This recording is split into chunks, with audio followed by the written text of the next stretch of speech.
علامہ الدین حنفی سیفی صاحب کے اسلامک اور سبق آموز بیانات کے لیے قرآن احناف کے یوٹیوب چینل کو سبسکرائب کریں۔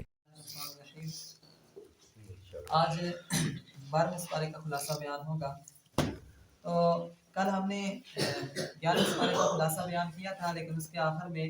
سورہ ہود شروع ہوتی ہے، اس کے اندر ایک مضمون تھا، وہ بھی بیان کرتے چلتے ہیں۔ اللہ رب العزت نے اس کے اندر استغفار کے دنیاوی جو فائدے ہیں وہ بیان فرمائے کہ اللہ رب العزت نے ارشاد فرمایا انستغفروا ربکم ثم توبوا الیہ یمتعکم متاعا حسنا الی اجل مسمى ویؤتی کل ذی فضل فضلا کہ اللہ رب العزت کی طرف کی بارگاہ میں استغفار کرو، یعنی معافی طلب کرو، اس سے توبہ کرو، تو اللہ رب العزت تمہیں دنیا کی ہر طرح کی نعمتیں عطا فرمائے گا۔ یعنی دنیاوی فائدہ استغفار کا یہ ہے کہ آپ کو اللہ پاک دنیا کی ہر نعمت عطا فرمائے گا اور اپنے فضل میں سے تمہیں اپنا وافر قسم کا فضل عطا فرمائے گا۔ اس طرح 12ویں سپارے کے شروع کے اندر اللہ رب العزت نے یہ مضمون بیان فرمایا ہے کہ تمام جانداروں کا رزق اللہ کے ذمہ کرم پر ہے، یعنی جتنے بھی جاندار ہیں دنیا کے اندر، جتنی بھی چیزیں ہیں، وَمَا مِن دَابَّةٍ فِي الْأَرْضِ إِلَّا عَلَى اللَّهِ رِزْقُهَا، کہ دنیا میں زمین پہ کوئی بھی چیز جو رینگنے والی ہے، چلنے والی ہے، ہر ایک کا رزق اللہ کے ذمہ کرم پر ہے۔ وَيَعْلَمُ مُسْتَقَرَّهَا وَمُسْتَوْدَاهَا، اور اللہ رب العزت اس کا رہنے کی جگہ کو بھی جانتا ہے، اور اس نے کہاں پہ مرنا ہے، کون سی جگہ پہ اس کی قبر بننی ہے، اس جگہ کو بھی اللہ رب العزت جانتا ہے۔ تو یہ مضمون بھی اللہ تعالیٰ نے اس سپارے کے اندر بیان فرمایا۔ اسی طرح اللہ رب العزت نے اس سپارے کے اندر یہ بھی بیان فرمایا تھا کہ عذاب میں تاخیر کی وجہ مہلت ہے جو اللہ نے اپنے فضل سے تمہیں عطا کی ہے۔ یعنی اگر کسی قوم کو اللہ تعالیٰ نے عذاب کے اندر تاخیر کی ہے تو پھر انہوں نے جب اللہ کے انبیاء نے، نبیوں نے کہنا کہ ابھی عذاب آنا ہے، تو انہوں نے آگے سے کہنا کب آنا ہے، لے آؤ ان کو۔ تو اللہ رب العزت نے پیچھے ہم نے پڑھا تھا کہ اگر اللہ پاک جلدی کرتا، اپنے بندوں کے معاملات میں جلدی کرتا، تو تم سب کے سب کیا ہو جاتے، تباہ ہو جاتے، برباد ہو جاتے۔ تو ادھر اللہ تعالیٰ نے ارشاد فرمایا کہ تمہیں جو یہ مہلت دی جاتی ہے یہ اللہ کا فضل ہے، تو تمہیں کیا ہے، توبہ کی مہلت دی جاتی ہے، تمہیں ڈھیل دی جاتی ہے کہ ابھی توبہ کر لو، ابھی توبہ کر لو۔ تو یہ بھی اللہ تعالیٰ نے اس بارے کے اندر بیان فرمایا۔ اس طرح اللہ رب العزت نے خوشحالی اور تنگ دستی میں مومن کی جو کردار ہے، جو مومن کا جو رویہ ہوتا ہے، وہ اللہ نے بیان فرمایا وَلَئِنْ أَذَقْنَا الْإِنسَانَ مِنَّا رَحْمَةً ثُمَّ نَزَعْنَاهُ مِنْ إِنَّهُ لَيَئُوسٌ كَفُورٌ، کہ جب ہماری طرف سے انسان کو کی تکلیف پہنچتی ہے تو پھر وہ تکلیف دیکھ کر وہ تھوڑا سا کیا ہو جاتا ہے، مایوس سا ہو جاتا ہے اور ناشکرا ہو جاتا ہے۔ اور جب ہم اس کو تکلیف اس کی دور کر کے اس کو نعمت عطا فرماتے ہیں، اپنی رحمتیں اور نعمتیں عطا فرماتے ہیں، تو اس وقت وہ جو ہے بڑا خوش ہوتا ہے اور اترانا شروع ہو جاتا ہے اپنے آپ پر، یعنی غرور کرنا شروع ہو جاتا ہے۔ تو یہ انسان کی ایک کیفیت بیان فرمائی کہ جب تکلیف آتی ہے تب کیا نام ہے، ناشکرا ہو جاتا ہے اور مایوس ہو جاتا ہے، اور جب خوشی آتی ہے اس وقت خوش ہو جاتا ہے اور اترانا، تکبر میں آ جاتا ہے، یعنی اللہ کو بھول جاتا ہے۔ اسی طرح اللہ رب العزت نے کئی دفعہ پہلے بھی ہم پڑھ چکے ہیں، کفار کو اللہ تعالیٰ نے چیلنج دیا اگر تم سچے ہو کہ قرآن جو ہے اپنے سے گڑا ہوا ہے، یعنی اپنے سے یہ باتیں ہیں، تو اللہ نے فرمایا تم اس کی جیسی 10 آیتیں لے آؤ، 10 صورتیں لے آؤ،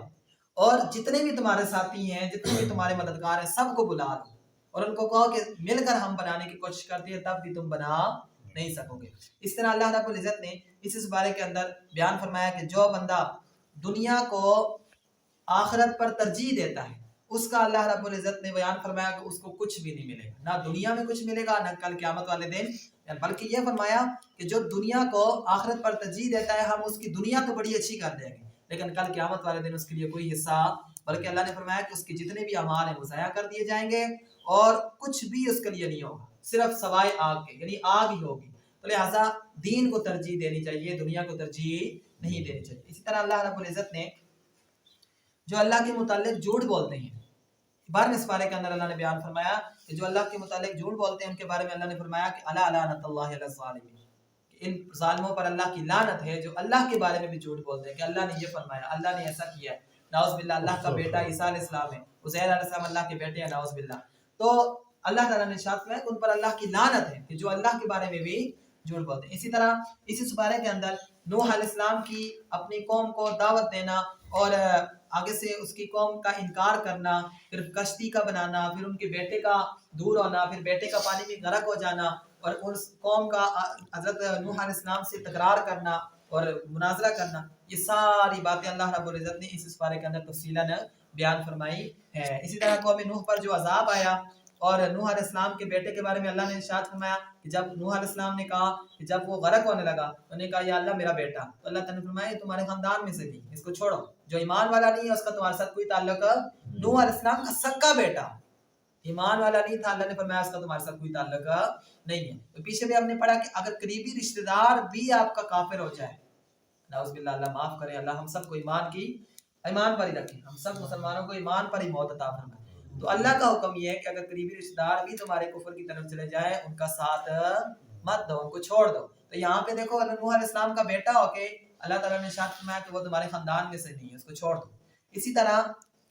اسی سپارے کے اندر ہود علیہ السلام اور ان کی قوم کا تذکرہ ہے کہ اللہ رب العزت کی طرف سے ہود علیہ السلام کو اللہ رب العزت نے قوم کی طرف نبی بنا کر بھیجا۔ انہوں نے ان کو کہا کہ تم چھوڑو، اللہ کی عبادت کرو، اللہ کے علاوہ بتوں کی پوجا کرنا چھوڑ دو۔ انہوں نے ایک بھی نہیں مانی، انہوں نے حضرت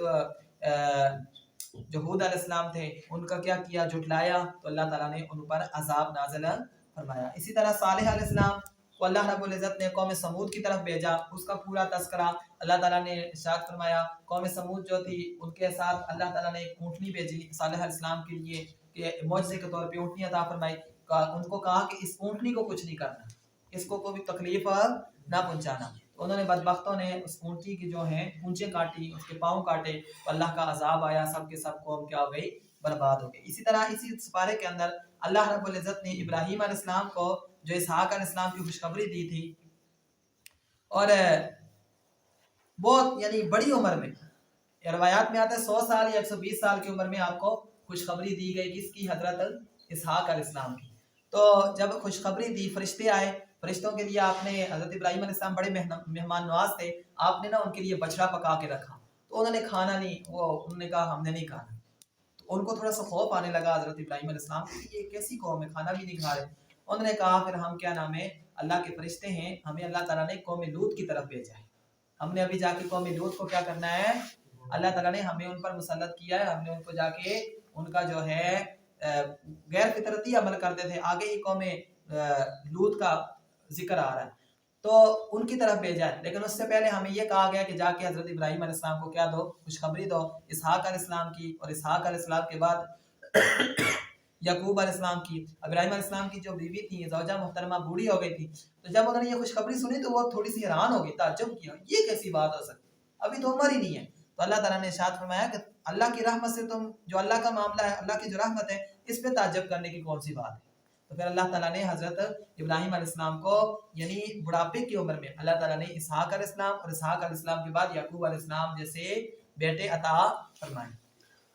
لوط علیہ السلام کی قوم کا ذکر ہے کہ اللہ تعالیٰ نے، وہ غیر فطرتی عمل کرتے تھے، عورتوں کو چھوڑ کے مردوں کے پاس جاتے تھے، تو اللہ تعالیٰ نے ان کو سزا بھی ایسی دی کہ اس کو پوری بستی کو اٹھایا گیا اور آسمان کے قریب کیا گیا، اس کے بعد اس بستی کو الٹا کر کے زمین میں پھینکا گیا اور اوپر سے پتھروں کی بارش برسائی گئی۔ تو جتنا یعنی غیر فطرتی عمل تھا تو اسی پر اتنا ہی سخت کیا قسم کا عذاب آیا۔ اسی طرح اسی سپارے کے اندر اللہ رب العزت نے شعیب علیہ السلام اور ان کی قوم کا ذکر کیا کہ شعیب علیہ السلام کو اللہ تعالیٰ نے مدین قوم تھی، ایک مدین علاقہ تھا، وہاں کی قوم تھی، اس کی طرف بھیجا، اور شعیب علیہ السلام نے ان کو بڑا سمجھایا کہ اس قوم کی ایک ہی وہ تھی، مطلب جو بدبختی تھی، پچھلی ساری قومیں ایک ایک گناہ کی وجہ سے ہلاک ہوئی، اور یہ امت جو ہے اس کے اندر سارے گناہ پائے جا رہے ہیں، لیکن یہ رسول اللہ صلی اللہ علیہ وسلم کی رحمت ہے کہ ہم بچے ہوئے ہیں، ورنہ ایک ہے۔ تو یہ جو شعیب علیہ السلام کی قوم تھی، یہ کیا کرتی تھی کہ یہ ناپ تول میں کمی کرتی تھی، اور ساتھ ساتھ جو ہے چیزوں کو، خراب چیزیں لوگوں کو دیتی تھی، خراب چیزیں بیچتی تھی۔ تو ناپ تول میں کمی، اللہ حضرت صالح علیہ السلام نے، شعیب علیہ السلام نے ان کو بڑا سمجھایا، لیکن یہ نہ انہوں نے عمل نہیں کیا، تو اللہ تعالیٰ کی طرف سے ایک بہت سخت قسم کی چینخ آئی جس نے ان سب کو کیا کر دیا، برباد کر دیا اور تباہ کر دیا۔ اسی طرح اسی سپارے کے اندر اللہ رب العزت نے قیامت کے دن کے بارے میں فرمایا کہ کل قیامت والے دن فرعون جو ہے اپنی ساری قوم کا کیا ہوگا، پیشوا بن کر جہنم میں جائے گا، اور اس کے ساتھ پیچھے اس کی قوم بھی جائے گی، جس نے اس کی کیا کی ہے، عبادت کی ہے۔ تو کل قیامت والے دن اس کے بارے میں بیان فرمایا۔ اس طرح اللہ رب العزت نے اس بارے کے اندر بیان فرمایا کہ جو نیکیاں ہیں، نیکیوں سے انسان کے گناہ ختم کر دیے جاتے ہیں، نیکیوں سے گناہ مٹا دیے جاتے ہیں۔ واقع میں صلاۃ طرفی النہار وزلفا من اللیل ان الحسنات یذہبن السیئات، اللہ تعالیٰ ارشاد فرماتا ہے کہ نماز ادا کرو، صبح بھی ٹائم بھی اور شام کے ٹائم بھی، اندھیرے میں بھی ادا کرو اور روشنی میں بھی ادا کرو۔ تو اللہ تعالیٰ تمہاری جو گناہ ہیں ان کو نیکیوں کی وجہ سے معاف فرما دینا. ان الحسنات یذہبن السیئات کہ نیکیاں جو ہیں یہ گناہوں کو مٹا دیتی، گناہوں کو ختم کر دیتی.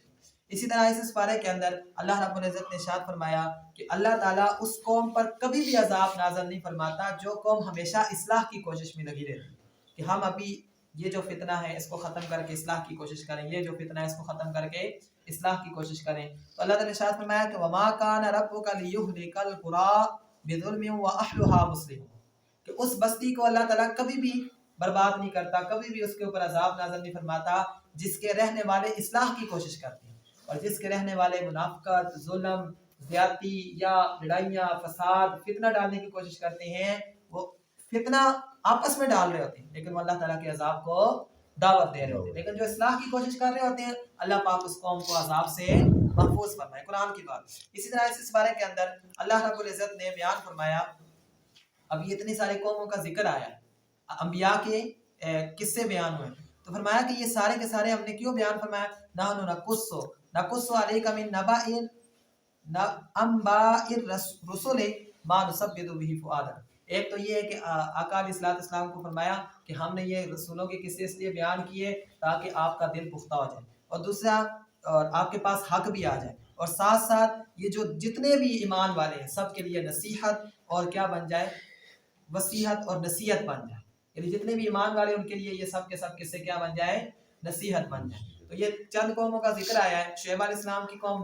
ناپ و تول میں کمی کرتی تھی، ان پر بھی عذاب آیا. قوم لوط جو ہے غیر فطرتی عمل کرتی تھی، ان پر بھی عذاب آیا. ہود علیہ السلام کی جو قوم تھی وہ تکبر اور ان کے اندر بڑا غرور پن تھا، تکبر تھا، ان پر بھی اللہ تعالیٰ نے عذاب نازل فرمایا. تو ان چیزوں سے ہمیں عبرت حاصل کرنی چاہیے. انشاءاللہ کل سورہ یوسف جو ہے وہ بیان ہوگی، اس کا خلاصہ بیان ہوگا. اللہ پاک ہمیں ان پر عمل کی توفیق عطا فرمائے.